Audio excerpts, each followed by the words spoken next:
Hi everyone. तो आज की हमारी इस वीडियो का टॉपिक है स्पेशल एजुकेशन। मेरे पास बहुत सारी क्वेरीज आ रही थी कि ma'am please share a video कि आपने कृष्ण को एकेडमिक्स और स्पेशल एजुकेशन कहाँ से स्टार्ट किया था। तो सबसे पहले हम बात करते हैं, एक नॉर्मल किड को हम पढ़ाते हैं तो क्या होता है, सिर्फ एक बुक की हेल्प से हमने उसको पिक्चर शो किया, this is P for parrot, Q for Q. तो बहुत इजी होता है उनको सिखाना, क्योंकि उनकी attention, focus, concentration every is to the point. तो इजीली वो, आप उनको पॉइंट करके दिखा रहे हैं, वो देख रहे हैं, आपने जो उनको समझाया वो उसी तरह से उसको ग्रैब कर रहे हैं। बट जो हमारे स्पेशल लर्नर्स होते हैं उनको थोड़ा सा इशू होता है अटेंशन को लेके, फोकस को लेके, उनकी लर्निंग भी स्लो रहती है। अब प्रॉब्लम क्या आती है, रिसेप्शन की, रिसेप्टिव लैंग्वेज में। रिसेप्टिव की आपने कुछ कहा, वो उसको किस तरह से प्रोसेस कर रहे हैं, वो उसको प्रोसेस ही नहीं कर पा रहे हैं। आपने कहा इधर देखो, वो उस चीज़ को, सिंपल सी चीज़ को प्रोसेस नहीं कर पा रहे हैं। आपने बोला ए, वो उस चीज़ को भी प्रोसेस नहीं कर पा रहे हैं। तो वो रिसेप्टिव इशू आ गया। दूसरा बात आती है जॉइंट अटेंशन। आपने उसको बोला ए फॉर एप्पल को मैच कर दो, अब उसको ये कॉन्सेप्ट ही नहीं समझ में आ रहा, जॉइंट अटेंशन ही इतनी अच्छी नहीं है कि आपने उसको कुछ कहा और उसने वो चीज़ फॉलो करी। तो वो सारे इश्यूज़ रहते हैं, तो जिसकी वजह से लर्निंग बहुत स्लो रहती है, और मैं अगर कहूँ तो बहुत इश्यूज़ रहते हैं उसमें, हम भी फ्रस्ट्रेट हो जाते हैं। और कहीं ना कहीं बच्चों की जो एकेडमिक्स हैं वो बहुत पीछे रह जाती हैं, जिसका हमें बहुत डर लगता है। तो मैंने कृष्णा के साथ स्पेशल एजुकेशन की एक्टिविटीज़ की, एंड टचवुड, सीरियसली टचवुड, उसका रिज़ल्ट भी रहा। तो इट्स बिन अ ईयर, पूरा 1 साल हो गया है मैं उसके साथ स्पेशल एजुकेशन की डिफरेंट एक्टिविटीज़ करती रहती हूँ। It's all R&D, research and development वाला है कि कुछ ना कुछ डिफरेंट करते रहो उनको सिखाने के लिए।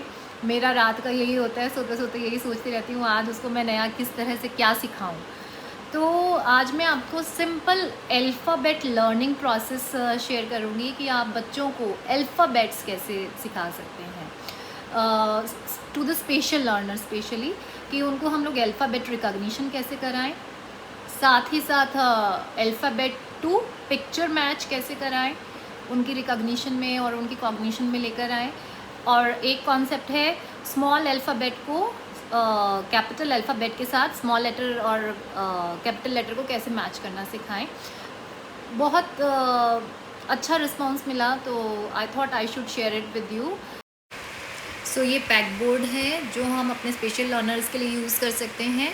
इसमें अल्फ़ाबेट्स हैं, बच्चे को अल्फ़ाबेट को शेप के अकॉर्डिंग मैच करके उस पैक बोर्ड में फ़िट करना है।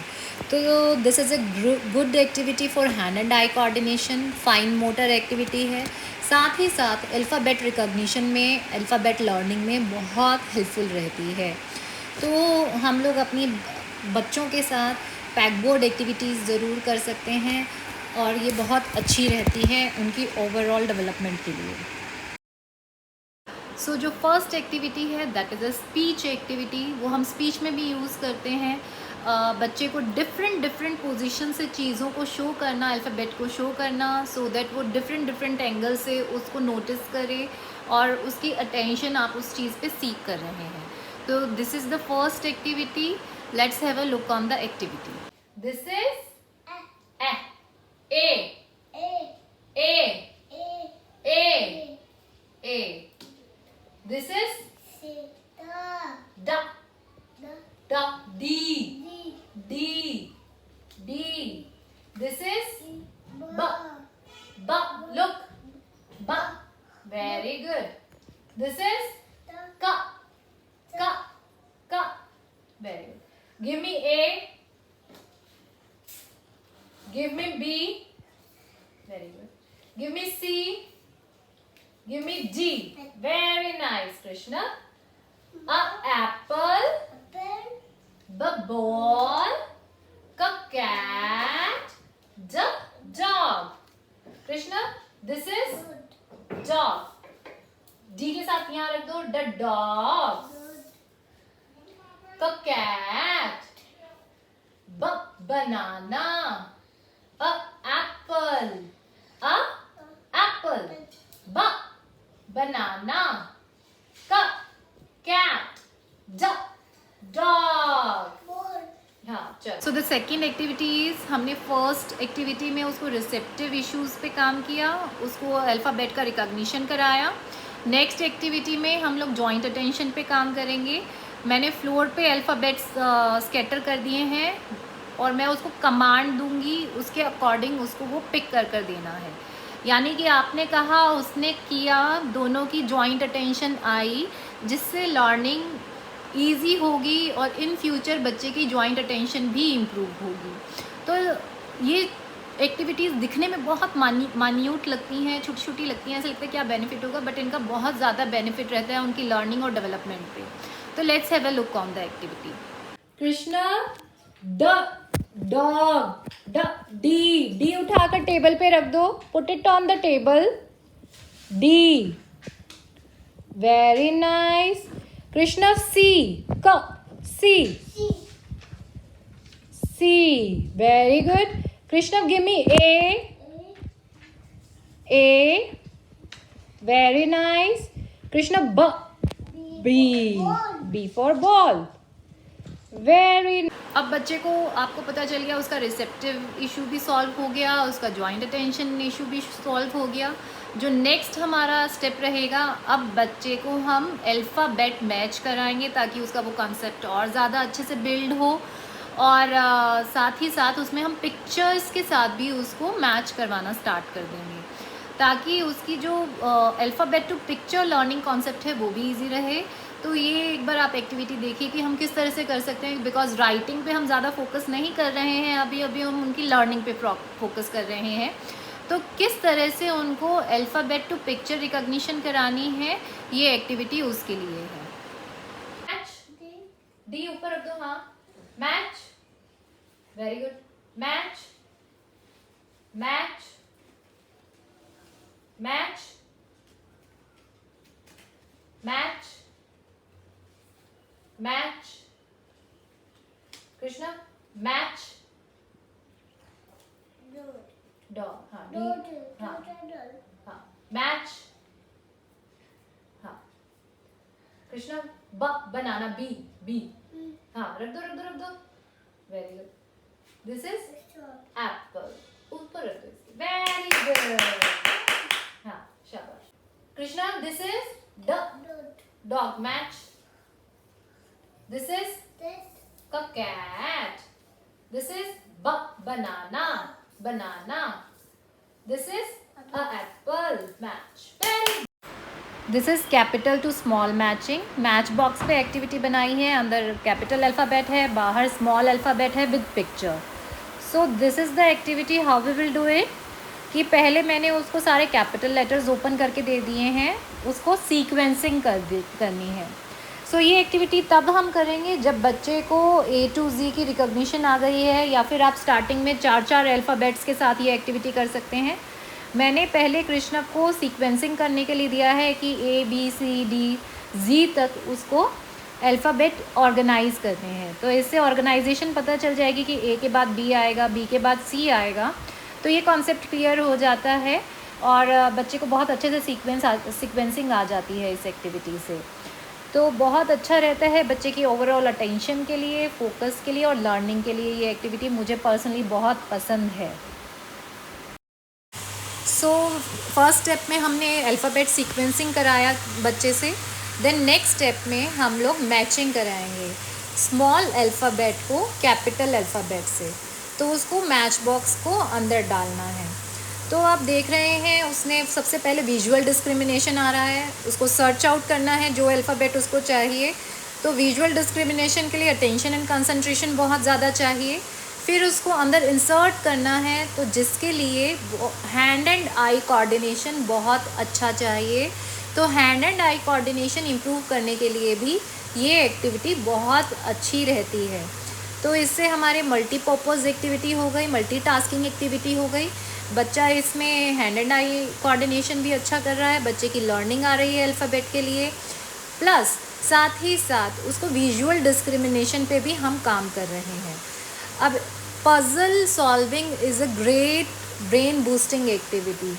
तो जब आप पज़ल्स को एक लर्निंग में इंट्रोड्यूस कर देते हैं तो बच्चों की ब्रेन स्टॉर्मिंग बहुत ज़्यादा होती है, जिसकी वजह से दोनों ब्रेन्स एक्टिव होते हैं और उनका सिंक होना स्टार्ट हो जाता है, तो जिसकी वजह से लर्निंग और ज़्यादा इम्प्रूव होती है। तो इस तरह की एक्टिविटीज़ बहुत अच्छी रहती है बच्चों की ब्रेन एक्टिविटी, ब्रेन कंसंट्रेशन के लिए भी और लर्निंग के लिए भी। तो ये सारी एक्टिविटीज़ करके आप अपने बच्चों को इजीली अल्फ़ाबेट रिकॉग्निशन करा सकते हैं। और कहते हैं ना, अगर बेस अच्छा हो तो इमारत अच्छी खड़ी होती है। हमें इन एक्टिविटीज़ पे बहुत टाइम लगाना है और बच्चों पे मेहनत करनी है। अगर उनका बेस अच्छा हो गया तो आगे लर्निंग में भी उनको इतनी दिक्कत नहीं रहेगी। तो आप बच्चों के साथ जब इस तरह से काम करते हैं तो आपको ज़रूर फ़ायदा होता है। अब बात आती है, मैंने डिफरेंट फ्लैश कार्ड्स का यूज़ किया है ABCD। तो आप घर पे इजीली फ्लैश कार्ड्स बना सकते हैं। उस पर ऑलरेडी मैंने एक वीडियो बनाया हुआ है जिसका लिंक मैं डिस्क्रिप्शन बॉक्स में डाल दूँगी। तो ये सारी एक्टिविटीज़ हमारी स्पीच में भी काम आती हैं। अगर हम स्पीच थेरेपी करना चाह रहे हैं, कोई और एक्टिविटी करना चाह रहे हैं, उसमें भी काम आती हैं। तो आप अपने बच्चों को इस तरह से एक्टिविटीज़ कराकर स्पेशल एजुकेशन की एक्टिविटीज़ घर पर ही कर सकते हैं। Try it out. एक दिन में नहीं होगा, एटलीस्ट 1 मंथ का टारगेट इस पूरे कॉन्सेप्ट के लिए लगाइए कि कैपिटल अल्फ़ाबेट्स की मुझे रिकॉग्निशन करानी है। पूरा महीना इसमें दीजिए, साथ में पिक्चर कॉन्सेप्ट क्लियर करना है उसको, दैट्स इट। तो बहुत ज़्यादा जल्दी लेके नहीं चलेंगे, हमारे पास टाइम है। जहाँ इतना टाइम हम लोगों का निकल गया, हम लोग 4-5 महीने और उनकी एजुकेशन पे दे सकते हैं। तो कोई इशू नहीं है, बहुत ज़्यादा प्रेशराइज़ मत कीजिए बच्चे को, आप भी पैनिक मत होइए। इन एक्टिविटीज़ के साथ ज़रूर बेनिफिट मिलेगा। एक और चीज़ मैं ज़रूर करती हूँ इन एक्टिविटीज़ के साथ साथ, मैं अपनी वॉल पे, रूम की वॉल पे एक चार्ट बना कर रखती हूँ। जो मैंने अर्ली चार्ट बनाया था स्टार्टिंग में, that was picture with a alphabet, A for Apple, B for ball. तो वो रूम में घूमते फिरते, क्योंकि उस टाइम तो बिल्कुल अटेंशन ज़ीरो था इसका, तो एटलीस्ट वो घूमते फिरते आँखों के आगे तो आ रहा है ना बार बार, तो वो रजिस्ट्रेशन हो रही है, ब्रेन में जा रहा है कहीं ना कहीं। तो नेक्स्ट टाइम जब मैं उसको कुछ दिखाऊंगी तो उसको ईजी रहेगा। I always prefer handmade charts. मैं मार्केट से चार्ट लाकर चिपकाना पसंद इसलिए नहीं करती क्योंकि कई बार होता है मुझे किसी चीज़ पे फोकस करना है, तो वो मैं बोल्ड लेटर्स में या उसको मोटा करके कैसे भी मैं उसको अपील करके उसको कर सकती हूँ। मार्केट से अगर मैं लाऊंगी, कई बार बहुत छोटे छोटे अल्फ़ाबेट, मैंने बहुत सर्च आउट किया, मुझे मेरी पसंद का चार्ट नहीं मिला, तो मैंने हैंडमेड चार्ट्स बनाए हैं। आप हैंडमेड नहीं बनाते, मार्केट से लाके एक चार्ट चिपकाइए अपने रूम में, उसको आँखों के आगे रहेगा। अगर आपकी तरफ अटेंशन नहीं जा रही है, चार्ट की तरफ एक आधी बार तो देखेगा, तो वो कुछ ना कुछ लर्निंग में हेल्पफुल रहता है। तो मैं ये भी एक चीज़ फॉलो करती हूँ, चार्ट्स ज़रूर अपने रूम में रखती हूँ। ठीक है, मेरा रूम आज की डेट में अगर कोई भी आता है ना, मतलब सबको लगता है यार इसने पूरा क्लासरूम अपने रूम में बनाया हुआ है। आई हैवंट शोन यू ऊपर का थिंग।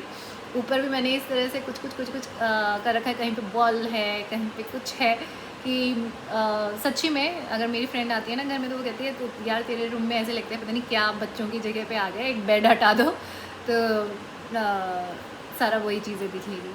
तो I made it like this. ठीक है, it's okay, he is my kid, मुझे ही करना है और ठीक है, इट्स अ टेम्प्रेरी फेज। मेरे रूम में चाहे कुछ भी हो, मतलब मुझे करना है और कैसे ना कैसे करना है।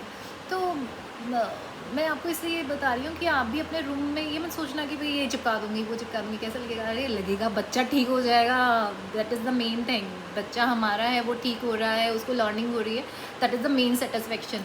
वो सबसे अच्छी चीज़ रहती है हमारे दिलों में। तो ये इधर उधर की बातों में ज़्यादा खो जाती हूँ मैं। तो ये था सारा स्पेशल एजुकेशन का अल्फ़ाबेट्स के बारे में। इन फ्यूचर नंबर्स की एक्टिविटीज़ भी ज़रूर शेयर करूँगी आप लोगों के साथ, और बहुत सारी एक्टिविटीज़ शेयर करूँगी कि कैसे कैसे मैंने किया है।